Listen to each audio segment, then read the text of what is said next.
Light house. મારી તમારી સૌની વાતો, સૌની સાથે એનો નાતો, વિવિધ વિષયના નજરાણાનો માહિતી સાગર છલકાતો, દર્પણ છે આ સમાજ કેરું. આ છે લાઇટ હાઉસ આપણ સૌનું. Light house, light house, light house, light house, light house, light house, light house, light house.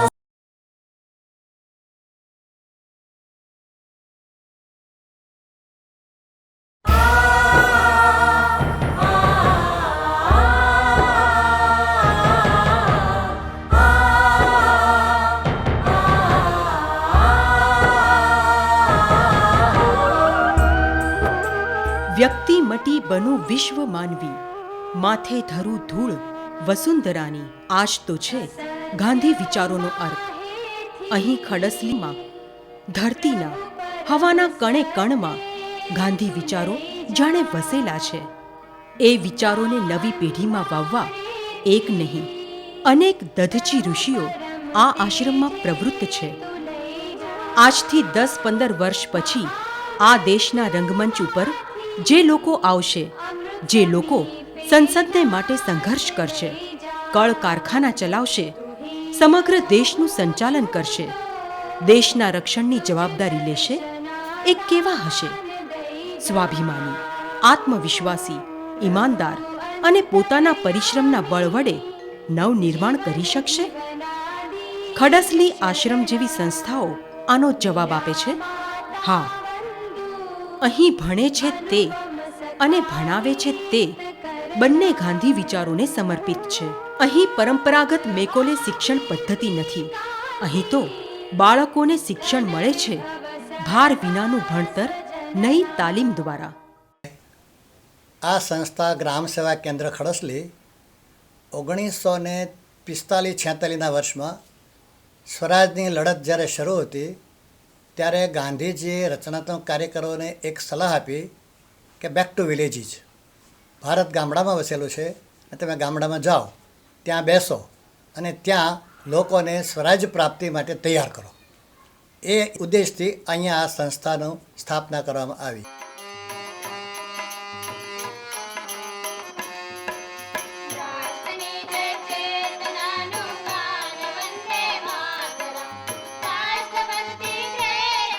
શિક્ષક અને વિદ્યાર્થીનો સંબંધ અહીં અનોખો છે. વિદ્યાર્થીની સાથે શિક્ષક પણ આ સંસ્થામાં જ રહે છે, જેથી આ સંબંધ ઉપલક્યો ન રહેતા ભાવનાત્મક પણ બને છે. સાથે સાથે આ વ્યવસ્થાથી બાળક માટે શિક્ષણ નિરંતર ચાલતી પ્રક્રિયા બની જાય છે, જેની સીધી અસર બાળકના શિક્ષણ પર તો પડે જ છે, પણ તેના ઘડતરમાં પણ પડે છે. આ ઉત્તર બુનિયાદી શિક્ષણ એટલે નઈ તાલીમ એ ગાંધીની છેલ્લામાં છેલ્લી દેણ. આ હિન્દુસ્તાનને માયકાંગલો બનાવી દીધો હોય, ખાસ કરીને શિક્ષિત વર્ગને, તો એ મેકોલે પદ્ધતિની બ્રિટિશ લોકોની શિક્ષણ પદ્ધતિ. એ પદ્ધતિમાં જે કોઈ તૈયાર થાય તેને પોતાના સમાજ સાથે કોઈ જ અનુબંધ રહેતો નહોતો. એટલે ભણેલા લોકો પણ સમાજ સાથે અનુબંધ જાળવી રાખે એવું શિક્ષણ એને આપવું જોઈએ. અને તે એના હાથ પગ ઠુંગરાવી નાખે એવું નહીં, પણ એની સર્જન શક્તિ ખીલતી રહે, એ કામ કરતો રહે, કુદરત હારે એનું સંધાન ચાલુ રહે, એવી રીતનું શિક્ષણ આપવું. એને નઈ તાલીમ એવું નામ આપ્યું. અને એ હિસાબે અમે જ્યારે ગાંધીના વિચારને અનુલક્ષીને જ સમાજ નવરચનાનું કામ શરૂ કર્યું હતું, તો અમે નક્કી કર્યું કે આપણે આવા પ્રકારનું શિક્ષણ જ અહીં આપવાનું શરૂ કરો.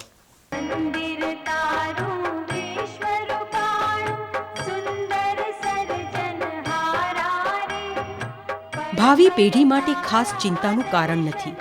અલબત્ત પરંપરાગત શિક્ષણ આપતી સંસ્થાઓને બાય બાય કરવું જ પડશે. ગાંધીજીની નઈ તાલીમ બુનિયાદી શિક્ષણ પદ્ધતિ આશાસ્પદ નીવડી છે. બાળક માત્ર પુસ્તકીય કીડો જ ન બની રહે, પણ શિક્ષણની સાથે સાથે એ જીવન ઘડતર પણ મેળવે. ભવિષ્યમાં એક શિક્ષિત બેરોજગાર નહીં, પણ સ્વાવલંબી સ્વનિર્ભર બને, ચારિત્રનું ઉત્તમ ઉદાહરણ બની રહે તે માટે આ સંસ્થા સફળ નીવડી છે. કારણ અહીં પાયામાં છે ગાંધી વિચારો. તો બાળક સવારથી ઉઠીને રાત્રે સૂવે ત્યાં સુધીમાં એની પ્રવૃત્તિ એવી રીતે ગોઠવાયેલી રહે કે એ સમૂહ જીવન જીવતા શીખે, પરિશ્રમમાં જરાય એને આળસ ન થાય, અભ્યાસમાં પણ એ એકચિત્ત રહે અને ખેલકૂદમાં પણ એ ઉત્તમ પરિણામ લાવે. આ રીતે અમે એનું દિનચર્યાનું ગોઠવેલું છે. અહીંયા વિદ્યાર્થીને અપડાઉન કરવાની છૂટ નથી, તેમ અમારા શિક્ષકોને પણ અપડાઉન કરવાની છૂટ નથી. એટલે વિદ્યાર્થીની સાથે શિક્ષકો 24 કલાક જોડાયેલા રહે છે એની બધી પ્રવૃત્તિમાં. અને એને કારણે વિદ્યાર્થીને પોતાને જે કંઈ સંશયો મનમાં પેદા થાય અભ્યાસ અંગેના કે કામ અંગેના કે સામૂહિક જીવન અંગેના જે કાંઈ પ્રશ્નો ઊભા થાય એ તરતને તરત શિક્ષક પાસે પોતાના પ્લાન ખુલ્લા મૂકે અને શિક્ષક એને એ રીતે માર્ગદર્શન અને દોરવણી આપે. આને કારણે એનું જીવન ઘડતર એવી રીતે ઢાંચામાં ઢળાઈ જાય છે કે 5 વર્ષ એ રીતે બહાર નીકળે ત્યારે એને કશી જ તકલીફ પડતી નથી હોતી અને સમાજમાં એ સુંદર રીતે ગોઠવાઈ જઈ શકે છે. કુદરતના જે 5 તત્વો છે, જળ, જમીન, વૃક્ષ, જીવ અને હવા, આ 5 તત્વોને કેન્દ્રમાં રાખીને હંમેશા અમે પર્યાવરણનું જતન કરતો અમારો વિદ્યાર્થી થાય એની અમે કાળજી લઈને શિક્ષણ આપીએ છીએ. અમારે ત્યાં કમિટીઓથી શિક્ષણ ચાલે છે, વિદ્યાર્થીઓની જ કમિટીઓ. એમાં એક પર્યાવરણ ટુકડી પણ હોય છે, પર્યાવરણ મંત્રી હોય છે અમારો. અને આપ જોઈ શકો છો કે જે આટલા બધા વૃક્ષો છે એ બધા વૃક્ષો વિદ્યાર્થીઓ જ ઉછેરેલા છે. બીજી વાત એ કે અમારે ત્યાં દરેક વિદ્યાર્થીઓનો જન્મદિવસ ઉજવાય, પણ દરેક વિદ્યાર્થી પોતાના જન્મદિવસને દિવસે એક વૃક્ષ વાવે. એને ઈચ્છા પડે એવું વૃક્ષ વાવે, ઈચ્છા પડે ત્યાં વાવે અને પછી જ્યાં સુધી અહીં રહે ત્યાં સુધી એ વૃક્ષને ઉછેરે એ વિદ્યાર્થી. એવી રીતે અહીંયા હજારો વૃક્ષો નિર્માણ થઈ ચૂક્યા છે. હવે વૃક્ષની આરવાર પાણીનો પણ દુરુપયોગ ન થાય અને વરસાદનું પાણી પણ બરાબર સાચવીને ભેગું કરાય અને એનો ખેતીમાં કે પીવામાં ઉપયોગ કરી શકાય એ શિક્ષણને પ્રત્યક્ષ મળે. એટલા વાસ્તે અમે કૂવા રિચાર્જ કરવાનું કામ, નદીના વહી જતા પાણીને રોકવા માટેના ચેકડેમના કામ, ત્યારે વિદ્યાર્થીઓએ જ ગાળેલા 20,000 લીટરની ક્ષમતાવાળા 5 ટાંકા છે, ભૂગર્ભ ટાંકા, જેમાં વરસાદનું પાણી સમાઈ જાય છે અને ઉનાળામાં બરાબર ચોખ્ખું ડ્રિંકિંગ વોટર વિદ્યાર્થીઓ પામે છે. કે વિદ્યાર્થી સમાજની અંદર સરખી રીતે જીવતો થાય એની ધરોહર છે મારું સમૃદ્ધ જીવન અને છાત્રાલય જીવન. આ છાત્રાલયમાં એકલા બ્રાહ્મણના છોકરા જ નથી, એકલા હરિજનના છોકરા જ નથી, એકલા આયરના છોકરા જ નથી. આ છાત્રાલયની ભાઈ બહેનોમાં 18 આલમના બાળકો છે, 18 પ્રકારના ધર્મોવાળા છે. તો એકાબીજાની સાથે કેમ હળીમળીને રહેવું, એકાબીજાની સાથે કેમ પ્રશ્નોનો ઊભા થાય તો નિકાલ કરવો, એની એને પ્રત્યક્ષ તાલીમ સમાજ જીવનની એ એના છાત્રાલય જીવનમાંથી મળી જ રહેશે. હું આપને દાખલો આપું કે કોઈ એક છોકરાને કાંઈ વાગી ગયું શ્રમ કરતાં કરતાં અથવા તો રમતા રમતા પડી ગયો, કોઈ એક છોકરાને તાવ આવી ગયો, સાહેબ આચાર્યને કે ગૃહપતિને ખબર પડે એ પહેલાં વિદ્યાર્થીઓ બરાબર એની સારવારમાં લાગી ગયા હોય. એ વિદ્યાર્થી હરિજન હોય કે વિદ્યાર્થી સ્વામિનારાયણ ધર્મ પાળનારો છે કે એ વિદ્યાર્થી મુસ્લિમ છે, એવું મારો સમાજ, મારા વિદ્યાર્થીઓ જાણતા જ નથી. એક વિદ્યાર્થી જ છે, એક માનવ છે અને માનવને માનવ તરીકે જ લેવાનું અમે શિક્ષણ આપી રહ્યા છીએ અને એ અમારા વિદ્યાર્થીઓ લઈ રહ્યા છે.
આ ઘૂઘવતો દરિયો તમે જોયો? આપણી નજર જ્યાં સુધી પહોંચે ત્યાં સુધી અખૂટ પાણીનો જથ્થો, ક્ષિતિજો, કે જ્યાં આકાશને પાણી મળી જાય તેટલો વિસ્તાર. દરિયાલાલની જે દુનિયા આપણી સામે ઉજાગર થવા પામી છે તેમાં અસંખ્ય પ્રકારના સજીવો જોવા મળે છે. 1636 કિલોમીટરનો લાંબો દરિયા કિનારો ગુજરાત રાજ્યનો કલગીરૂપ છે, જે ભારતના કુલ દરિયા કિનારાનો 21.9% વિસ્તાર છે. કચ્છનો અખાત સન 1980માં પરવાળા તથા મેનગ્રોવ્સના રક્ષણ માટે અભયારણ્ય તરીકે જાહેર કરાયેલ. તે જ વર્ષે આ વિસ્તારને સંપૂર્ણ સંરક્ષણ મળી રહે તે હેતુથી બીજા વિસ્તારને રાષ્ટ્રીય ઉદ્યાન તરીકે સ્થાપવામાં આવેલ. અહીં કુલ 42 ટાપુઓનો સમૂહ આવેલો છે, જેમાં 20 જેટલા ટાપુઓ મેનગ્રોવ્સ માટે અગત્યના છે અને 33 ટાપુઓ પરવાળાના સમૂહોનું આશ્રય સ્થાન છે. આ ટાપુઓના સમૂહોમાંથી અભ્યાસ તથા દરિયાઈ સૃષ્ટિની સુંદરતાને ખૂબ નજીકથી નિહાળવાનો સુંદર મોકો પિરોટન ટાપુ આપણને આપે છે. પ્રાણીશાસ્ત્ર અને વનસ્પતિ શાસ્ત્રના અભ્યાસમાં ખૂબ જ ઉપયોગી વનસ્પતિ તથા પ્રાણીઓની પ્રજાતિઓમાં દરિયાઈ જાડી જાખરાઓ એટલે કે સીવીડ્સ, વિવિધ પ્રકારની સમુદ્રી લીલ અથવા આલ્ગીની 42 જેટલી જાતિઓની 55 જેટલી પ્રજાતિઓ અહીં આવે છે, જેમાં મુખ્યત્વે એસ્પેરેગસ, સરગાસમ, ટર્બિનેરિયા, હાઇડ્રોક્લેથ્રુસ, જેને દરિયાઈ ભૂરી લીલ અથવા દરિયાઈ ઘાસ તરીકે પણ ઓળખાવાય છે. પરવાળાઓ દરિયાઈ જીવસૃષ્ટિના સમતોલનમાં ખૂબ જ અગત્યના હોય છે. કેલ્શિયમ કાર્બોનેટના બનેલા તથા આંતરપ્રજનનથી અનેક જાતિઓ અને તેની પ્રજાતિઓમાં વિકાસ પામ્યા છે, જેણે પરવાળાઓને વિવિધ રંગ અને સુંદર આકાર આપ્યા છે. કચ્છના અખાતમાં 24 જેટલી જાતિઓની 37 પ્રજાતિઓના પરવાળાઓ જોવા મળે છે. પિરોટન તથા આજુબાજુના વિસ્તારમાં ટાપુ પર જીવંત પરવાળાઓમાંની લિથોફ્રાઇટોન તથા સ્ટુડ્રીઓટ્સની પ્રજાતિઓ જોવા મળી છે. પોચા પરવાળાઓ, જેને સોફ્ટ કોરલ્સ કહે છે, તેની ઘણી જાતિઓ તથા કડક કેલ્શિયમ કાર્બોનેટમાં વર્ષોથી તપ કરી રહેલા જોગી જેવા બીજા અનેક પ્રકારના પરવાળાઓ પણ જોવા મળે છે. સંધિબાદ સમુદાયના કરચલાઓના અનેક પ્રકારો અહીં જોવા મળે છે. હર્મીટ પ્રકારના કરચલાઓ ખાસ હોય છે, જે શંખના કવચને પોતાનું હરતું ફરતું ઘર બનાવી લે છે. પિરોટન પર ચાલતા ચાલતા કાચ જેવા પાણીમાં વિવિધ વાદળીઓ એટલે કે સ્પોન્જીસ, એનેમોન્સ, જેને સમુદ્રી ફૂલ પણ કહે છે, શૂળત્વચી પ્રાણીઓ જેવા કે તારામત્સ્ય, બરડ તારા, મૃદુકાય સમુદાયના સેન્ડ ડોલર, સ્નેલ, મોતી છીપો, શંખ વગેરે પણ જોવા મળી રહે છે. આ જો ઓક્ટોપસ, ઓક્ટો એટલે 8, હા, તેની 8 ભુજાઓ હોય છે ને તેના પર અસંખ્ય સંવેદી સૂષકોની હારમાળા. શિકાર હાથમાં આવ્યો તો ગયો સમજો. આ પ્રાણી ખૂબ જ સતર્ક હોય છે તથા રંગ અને આકાર પણ બદલી શકે છે. તે આટલી ઝડપથી કેવી રીતે તરી શકે છે તે જાણો છો? તેના ઉદરમાં પાણી ભરી જોરથી ફુવારાની જેમ બહાર ફેંકે છે ને તેના ધક્કાની મદદથી તરી જાય છે. કવચમાં રક્ષિત સમુદ્રી કાચબાઓ કેટલાય વર્ષોનો પ્રવાસ ખેડી ચૂક્યા હોય છે અને પ્રજનન કરવા માટે ખાડીમાં આવતા હોય છે. આ ઉપરાંત વલયકૃમિ સમુદાયના નેરિસ જેવા પ્રાણીઓ, જેલીફિશ, રાઇઝોસ્ટોમા જેવા જૈવિક વૈવિધ્ય ધરાવતા અને લાખો વર્ષોના ઉત્ક્રાંતિના પ્રતીક સમા અભ્યાસ માટે ખૂબ ઉપયોગી એવા પ્રાણીઓ પણ જોવા મળે છે. આને પફરફિશ અથવા તો બ્લાઉફિશ તરીકે ઓળખાવાય છે. મુખ્યત્વે નાના અપૃષ્ઠવંશી પ્રાણીઓ તથા લીલનો ખોરાક તરીકે ઉપયોગ કરે છે. જો શિકારી તેને પકડવા આવે તો તેના પહોળા થઈ શકે તેવા ઉદરમાં ખૂબ ઝડપથી પાણી ભરી લે છે, જે તેને ગળે ન ઉતરે તેવો મોટો ગોળ આકાર આપે છે અને ચામડી પરની કાંટાદાર રચનાઓ પણ ઉભરી આવે છે. છતાં પણ જો શિકારી તેને ખાઈ જાય તો તેનું ઝેર તેને જીવવા દેતું નથી. મેનગ્રોવ્સના છોડવાઓ ખારાશવાળી જમીનમાં દરિયાઈ હવાઓ ખાઈને મોટા થાય અને પ્રાણીઓ તથા પક્ષીઓનું ઘર બને. તેના ખોળે ઝીંગા માછલીઓ પ્રજનન કરી ઈંડા મૂકે અને માછલીઓ તેના વિસ્તારમાં સુરક્ષિત અનુભવે છે. દરિયા કિનારે ભીની જમીનમાં ઓછા ઓક્સિજન તથા પોષક તત્વોની હાજરીમાં ઉગી શકવા માટે અનુકૂલિત હોય છે. તદુપરાંત પાણીમાં અને માટીમાં ભરેલા તત્વોને આસ્થાપિત કરે છે, જમીનની ખારાશને આગળ વધવા દેતા નથી તથા પરવાળાને સુરક્ષા આપે છે. દરેક જીવસૃષ્ટિનું એક જૈવિક ચક્ર હોય છે, જેમાં ઘણા બધા પ્રાણીઓ અને વનસ્પતિઓ એક એક પોષણ કડી રૂપે સંકળાયેલા હોય છે. આ ચક્રની કોઈ પણ કડી તોડી નાખવામાં આવે તો જેમ માળામાંથી બધા મોતી ખરી પડે તેમ બધા પ્રાણીઓ અને વનસ્પતિઓને અસર પહોંચતી હોય છે.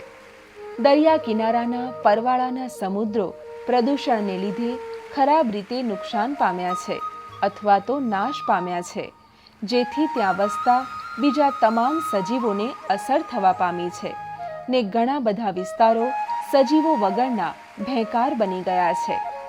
રાષ્ટ્રીય ઉદ્યાનના નિયમોનું કડક અમલીકરણ તથા નિયમિત બારીકાઈ ભર્યો અભ્યાસ ખૂબ મદદરૂપ નીવડશે, જેથી ભવિષ્યની પેઢીઓને આપણે એક સુંદર દુનિયા ભેટ આપી શકીએ.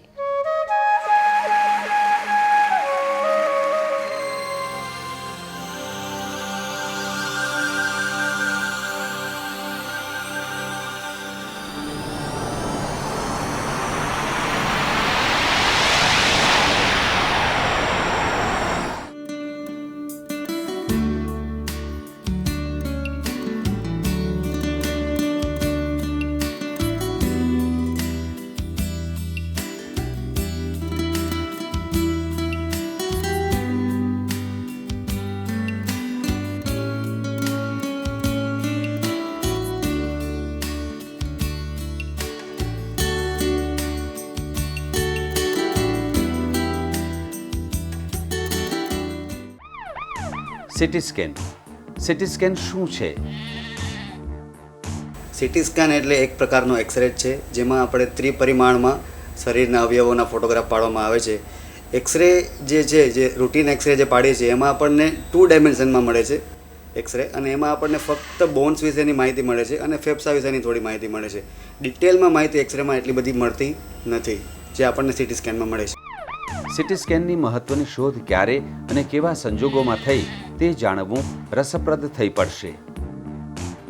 સિટી સ્કેનની શોધ થઈ 1972માં સૌ પ્રથમ વખત, અને ત્યારે ફક્ત મગજમાં જે હેમરેજ થાય છે અથવા તો લકવો થાય છે, જેમાં મગજની નળીમાં લોહી ઓછું પહોંચે છે મગજમાં, તો એના માટે સિટી સ્કેન કરવામાં આવતું હતું. અને સિટી સ્કેનની શોધ થઈ એ પહેલાં ખૂબ જ તકલીફ થતી હતી, કારણ કે પેશન્ટને લકવો થાય તો એ હેમરેજને કારણે બી થઈ શકે મગજમાં, અથવા તો લોહી ઓછું પહોંચવાને કારણે પણ થઈ શકે. પણ એની ટ્રીટમેન્ટ ફક્ત ડૉક્ટરો પોતાના તર્કને આધારે ટ્રીટમેન્ટ કરતા હતા, અને પેશન્ટને કોઈ ઇન્જરી થઈ હોય, એક્સિડન્ટ થઈ હોય અને હેમરેજ થાય તો ત્યારે ખબર નથી પડતી કે કયા ભાગમાં કયા પ્રકારનું હેમરેજ છે, અને ત્યારે આખી ખોપડી ખોલીને તમારે ઓપરેશન કરવું પડતું હતું. પણ સિટી સ્કેનને કારણે તમને હવે ખબર પડે છે કે કયા ભાગમાં કયા પ્રકારનું હેમરેજ છે અને તમારે કયા પ્રકારનું ઓપરેશન કરવાની જરૂર છે. રોગો તો અનેક છે, પણ તેમાંથી કયા રોગોનું નિદાન કરવામાં સિટી સ્કેન ઉપયોગી છે તેની માહિતી મેળવીએ. હવે તો જે નવા મશીનો આવ્યા છે એમાં સિટી સ્કેનને કારણે શરીરના દરેક અવયવોનું દરેક ભાગનું સિટી સ્કેન થઈ શકે છે, એટલે જ હવે એ હોલ બોડી સિટી સ્કેન તરીકે ઓળખાય છે, જેમાં ફેફસા, પેટ, લીવર, સ્પ્લીન દરેક વસ્તુની આપણને ડિટેલમાં માહિતી મળે છે અને રોગ વિશેની જાણકારી મળે છે. સિટી એનજીઓ વિશે ચાલો થોડી વધુ જાણકારી મેળવીએ.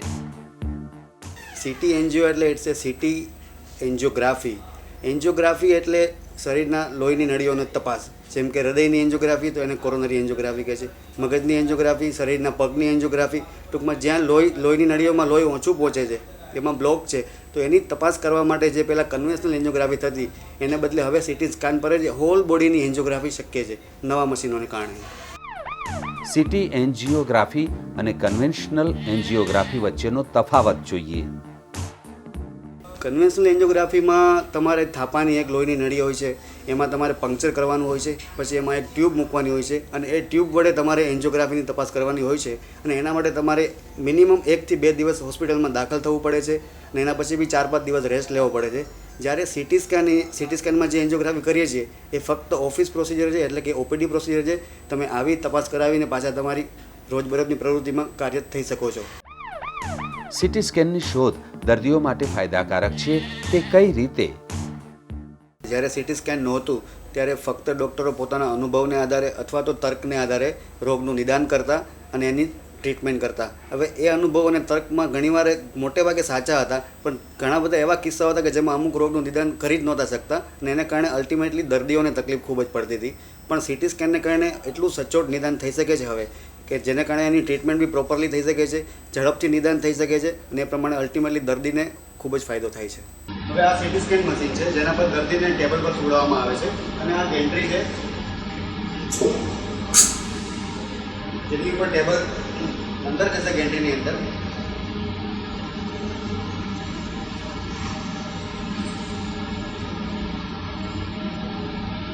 ગેન્ટ્રીમાંથી એક્સરે જનરેટ થાય છે, અહીંયાથી ફોટોગ્રાફ લેવામાં આવે છે અને એની ઇમેજ કોમ્પ્યુટર પર આપણને ખૂબ જ ઝડપથી મળી જતી હોય છે અને એ પ્રમાણે આપણે એનું નિદાન કરતા હોઈએ છીએ.